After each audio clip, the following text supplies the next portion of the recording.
Le parti politique HVM s'octroie tous les droits dans les endroits les plus reculés, en prenant impunément une avance sur les autres pour la campagne électorale. Elle use de tous ses pouvoirs de parti d'État, notamment à travers l'argent. La situation de trésorerie d'Air Madagascar serait catastrophique après une semaine de grève de son personnel, déclare le ministre des Transports ce jour. Ce problème pourrait conduire à des chômages techniques pour certains employés et la cessation d'activité pour la compagnie dans peu de temps. Et le Parlement afghan cible d'une attaque ce matin. Un commando taliban a lancé un assaut. Les 7 assaillants ont été tués. Les députés sont sains et saufs.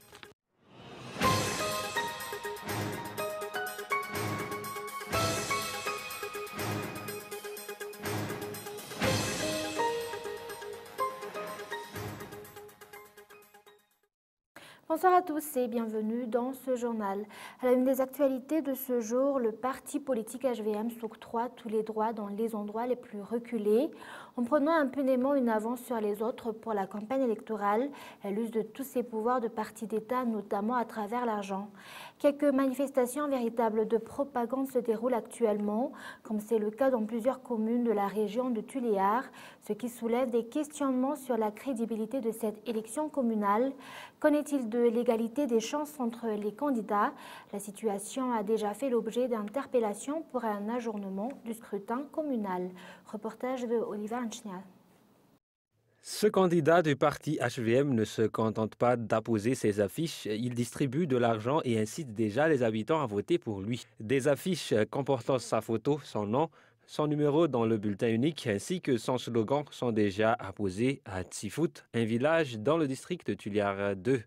Selon Azoulay Narville, président du parti Malagas Meramieng, la stabilité politique à Madagascar n'est pas pour demain. Rien ne garantit pour le moment que les élections communales se dérouleront dans la sérénité au vu des troubles politiques actuels, a-t-il ajouté. Il avance qu'il n'y a aucun mal à reporter les élections communales.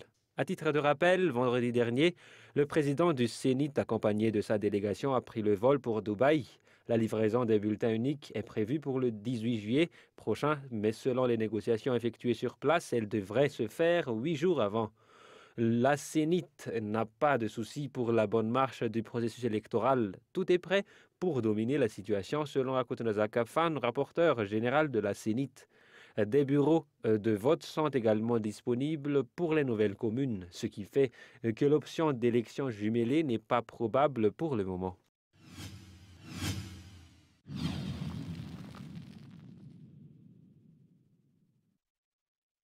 Et sur le plan économique, la situation de trésorerie d'Air Madagascar serait catastrophique après une semaine de grève de son personnel, déclare le ministre des Transports ce jour.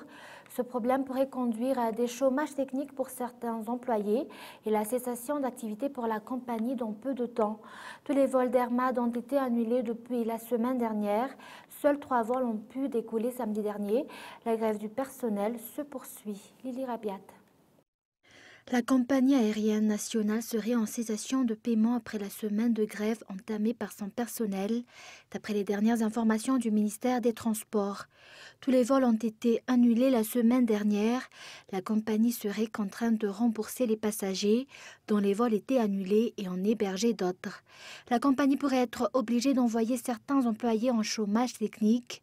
Et à titre de rappel, les employés de cette compagnie avoisinent les 50 000 personnes actuellement. Vous avez demandé tout à l'heure le bilan de ces jours de grève du personnel d'Airmad.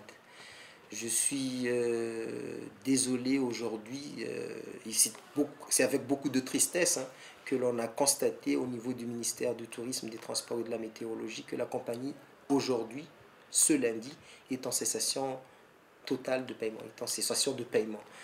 Pour les initiés en finance, ils savent ce que ça veut dire et ce que ça implique pour la compagnie. C'est-à-dire que la compagnie ne peut plus honorer ses dettes.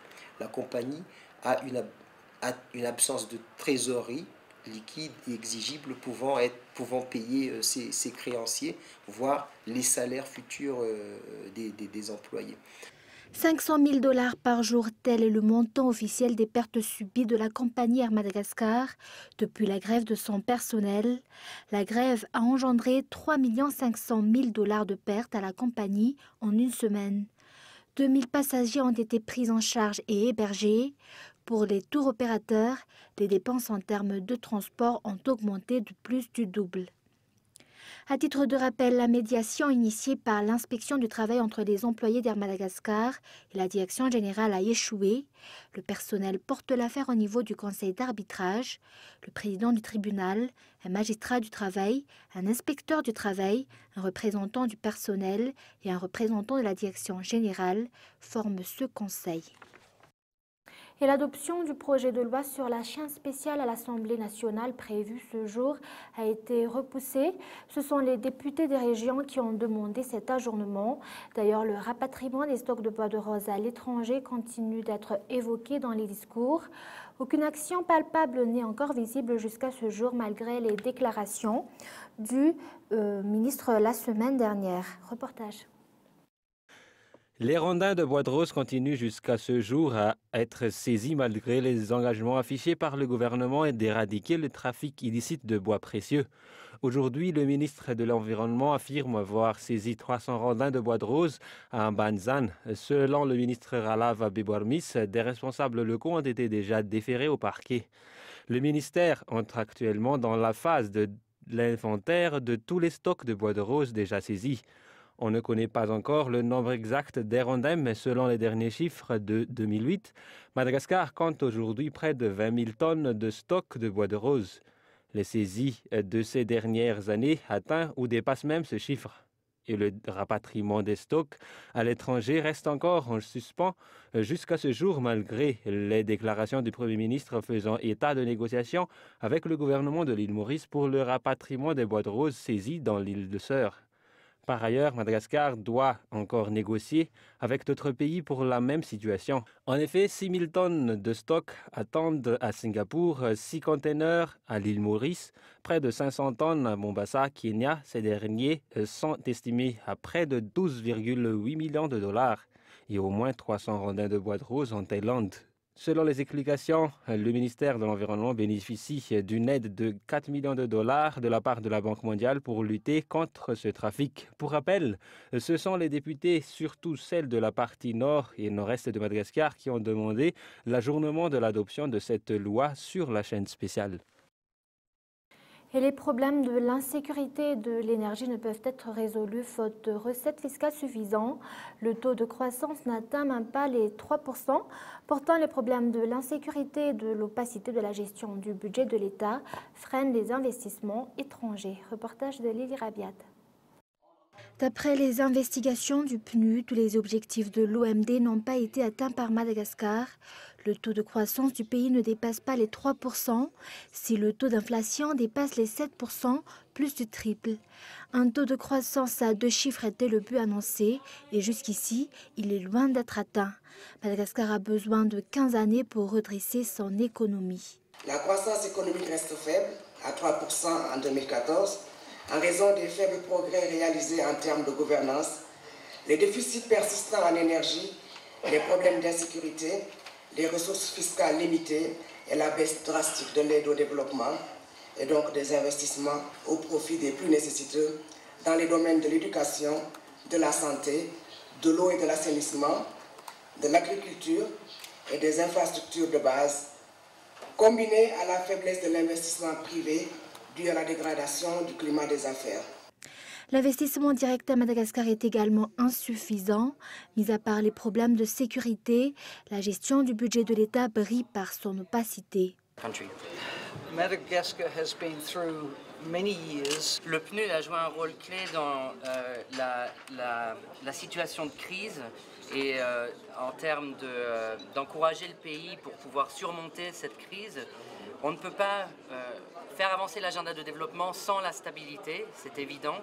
Et donc si les Malagasy sont capables de se réunir et d'unir leurs forces pour faire avancer cet agenda de développement, les partenaires vont pouvoir les soutenir dans cette démarche également. That puts its development at the forefront then I think all the development partners will be able to get traction working with the government and the people.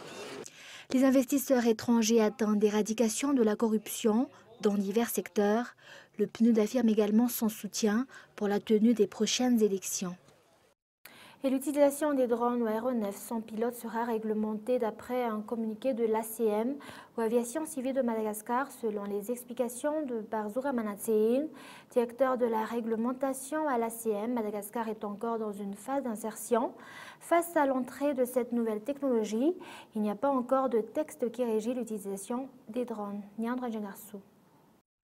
À Madagascar, les maisons de production et les sociétés audiovisuelles sont les principaux utilisateurs de drones. Il y a aussi ceux qui les utilisent comme un simple divertissement. Le coût des drones varie de 150 000 ariary à 30 millions d'ariary. Il existe 7 catégories de drones, la catégorie A jusqu'à G. Dans la première catégorie, pèse 1 kg et peut avoir une durée de vol de 8 minutes, pas plus. Par contre, la catégorie G peut atteindre jusqu'à 50 mètres d'altitude. D'après les explications du général Dominique Rakoudzav, ministre de la Défense nationale, les textes régissant l'utilisation des drones ne sont pas encore prêts. Barzura Manatsein, directeur de la réglementation au sein de l'ACM, annonce aujourd'hui que désormais, il y aura quelques conditions dans l'utilisation de ces types d'aéronefs. L'exploitation des drones est une activité strictement réglementée qui appelle toute une vigilance des utilisateurs et des personnes et des tiers au sol. Donc, ceci dit, l'ACM invite tout le monde à se conformer à la réglementation et aussi bien à ceux qui souhaitent utiliser les drones à venir prendre contact avec l'ACM. En outre, les drones ne doivent survoler ni filmer les bâtiments abritant des institutions ou les bases militaires ainsi que les banques. Et actualité internationale, le Parlement afghan cible d'une attaque ce matin. Un commando taliban a lancé un assaut. Les 7 assaillants ont été tués, mais les députés sont sains et saufs. France 24. La séance parlementaire est diffusée en direct à la télévision quand soudain...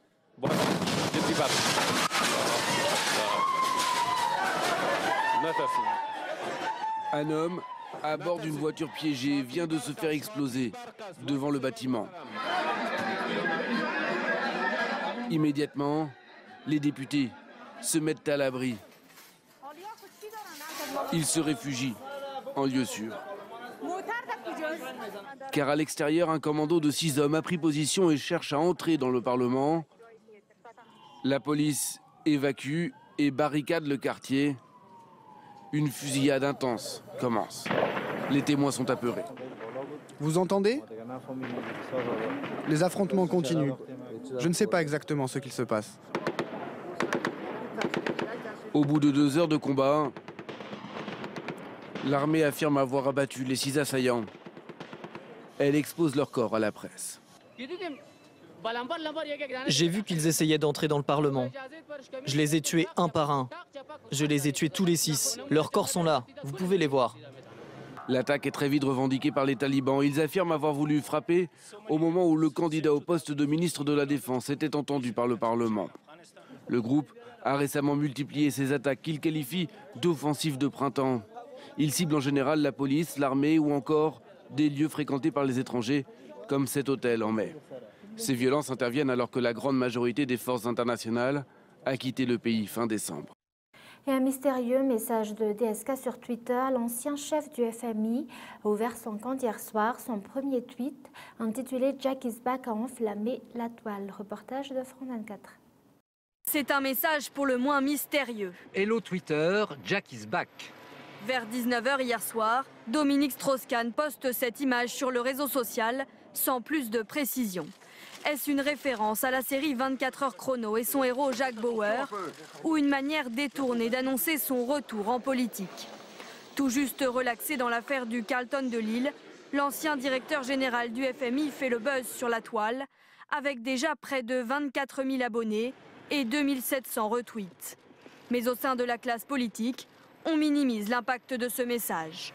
Il a dû vouloir faire parler et je crois qu'il a réussi. Vous allez le suivre sur Twitter? Oui, sûrement, bien sûr, il me suit, alors je vais le suivre. Généralement, quand il y a du bruit, je me tais, ça vous a pas échappé? Ah ça me laisse pantois, j'ai pas vu.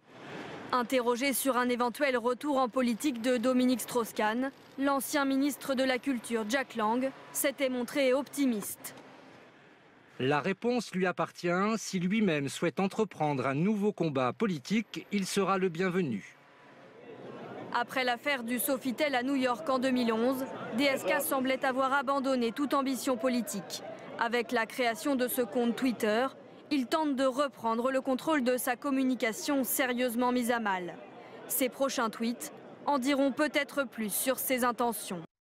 Et un rappel des grands points développés dans ce journal. L'utilisation des drones sera désormais réglementée d'après un communiqué de l'ACM ou l'aviation civile de Madagascar.